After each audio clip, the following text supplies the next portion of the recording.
nosotros el maestro Alfonso Zárate. Le agradecemos mucho, como siempre, periodista. Él escribe Los usos del poder. Los jueves lo puede usted leer, debe leerlo, en el periódico El Universal. Es también presidente de GCI, Grupo Consultor Interdisciplinario. Es una firma de estrategia y de comunicación política. Gracias por estar con nosotros, Alfonso. Al contrario, Pepe. Bueno, pues, ¿con qué te quedas con este tema? Yo me quedo pensando cuando veo a los tres aspirantes, ya son tres, dos mujeres que van muy adelantadas y un tercero que está llegando de mosca. Los veo con mucho interés. Sobre todo me llama la atención la opinión, la percepción es que Claudia Sheinbaum va muy adelante. Otros dicen este arroz no está cocido, como sea. Tú estás viendo a Claudia Sheinbaum realmente dueña del poder, que parece mostrar o detentar cuando sabemos que está apoyada muchísimo por Palacio Nacional, con recursos, etcétera.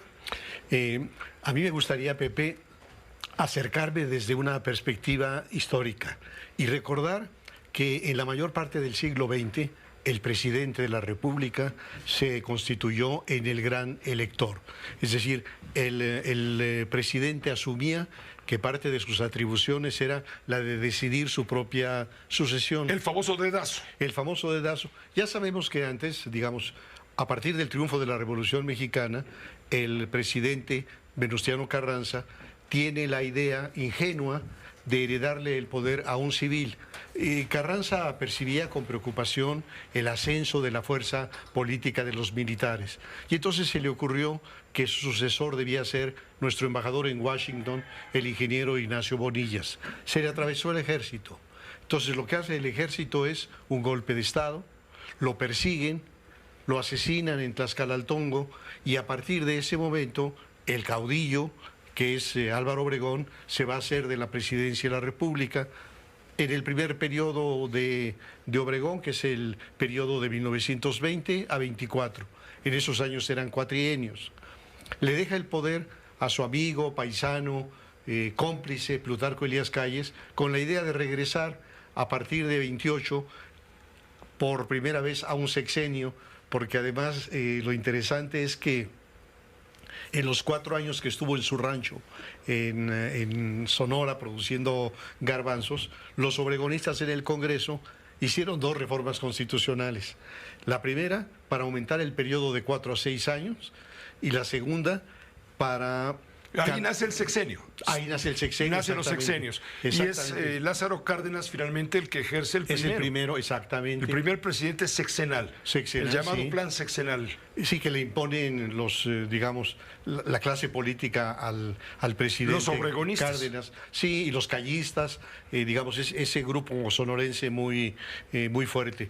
Pero la otra reforma a la Constitución, interesantísima, es que la Constitución, derivada de una revolución que tenía como lema sufragio efectivo, no reelección, lo que establece es cambiarle al texto de la Constitución, que establecía de una manera rotunda, definida, la no reelección. La Constitución decía que el ciudadano que hubiera ejercido la presidencia de la República no podía volver a ser presidente por ningún motivo, en ningún caso. Y entonces los obregonistas a esa prohibición expresa le agregan solamente una línea que decía no podrá ser reelecto en el periodo inmediato. Claro. Entonces, como ya había pasado 4 años de Calles, podía regresar Obregón a la presidencia de la República, y yo creo que habría regresado y seguramente como Juárez o como Díaz habría permanecido por décadas si no se le atraviesan las balas de José de León Toral. Entonces, esto para decir que a partir de la muerte del caudillo, a partir de Calles, lo que vamos a tener es esto que en la historia se conoce como el maximato, que son 4 presidentes peleles. Emilio Portes Gil, Pascual Ortiz Rubio, Abelardo L. Rodríguez y Lázaro Cárdenas. Después de 2 años de gobierno, Cárdenas se sacude a Calles y lo expulsa del país. Entonces, a partir de Cárdenas, lo que vamos a tener es que el presidente es el autor del Gran Dedo y que en consecuencia el sucesor le va a deber la presidencia a él, no al voto popular. Los votos no contaban. Y eso explica en gran medida por qué los sucesores en tiempos de campaña no osaban distanciarse o deslindarse de su creador. Hubo dos excepciones, la de Luis Echeverría. En campaña Luis Echeverría atiende una invitación de la Universidad Nicolaita y ahí acepta que se levanten y se pongan de pie y tengan un minuto de silencio por los caídos en Tlatelolco. Esto, según se sabe, molestó terriblemente al presidente de la República, Gustavo Díaz Ordaz, quien llegó a considerar enfermar a Luis Echeverría y sustituirlo. Pero al final de cuentas pensó que bastaba con una llamada de atención y que rectificara Echeverría. Un segundo deslinde de un candidato se da con Luis Donaldo Colosio en el célebre discurso del 6 de marzo de 1994 en el Monumento a la Revolución.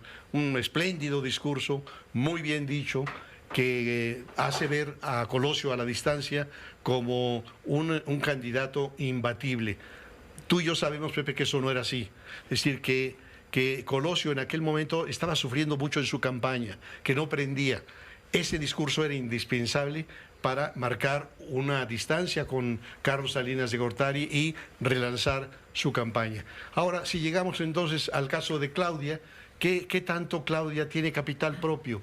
Yo diría que no tiene prácticamente ningún capital propio, que el capital político es el del presidente López Obrador, que la mayoría de los gobernadores de Morena se la deben al presidente, la mayoría de los legisladores de Morena se la deben al presidente.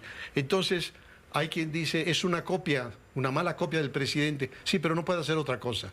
Es decir, Claudia no puede afirmarse de manera independiente o libérrima por varias razones. La primera, porque el presidente es el que la hizo, es su creador. Pero además es un presidente que no admite que le quite ni una coma a sus iniciativas. Entonces no se va a arriesgar. Así que lo que tenemos es, en efecto, a una candidata oficial, digamos, desdibujada, sin ideas propias, sin capital propio.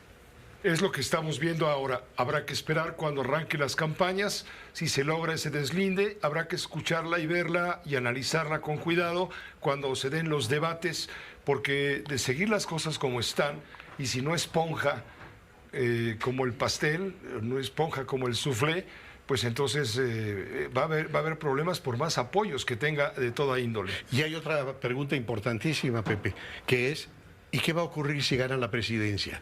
¿Va a ser ella la presidenta de la República o se va a replicar como en el Maximato la frase aquella de la presidenta vive enfrente, pero el que manda vive en Palenque? Entonces, esta forma de tenerla absolutamente secuestrada hace muy difícil que, aún como presidenta, y eso es lo que dijo ayer el presidente, dijo que el que ocupaba la presidencia... No va a ser títere. No va a ser títere. No, el problema es que la que ocupe la presidencia no va a tener el poder, que el poder lo va a tener el señor de Palenque. Entonces mi impresión es que en el caso de que Claudia ganara, va a ser una delegada del señor de Palenque. Muchas gracias, Alfonso. Gracias por este análisis. Con mucho gusto. Siempre bien recibido. Que estés muy bien.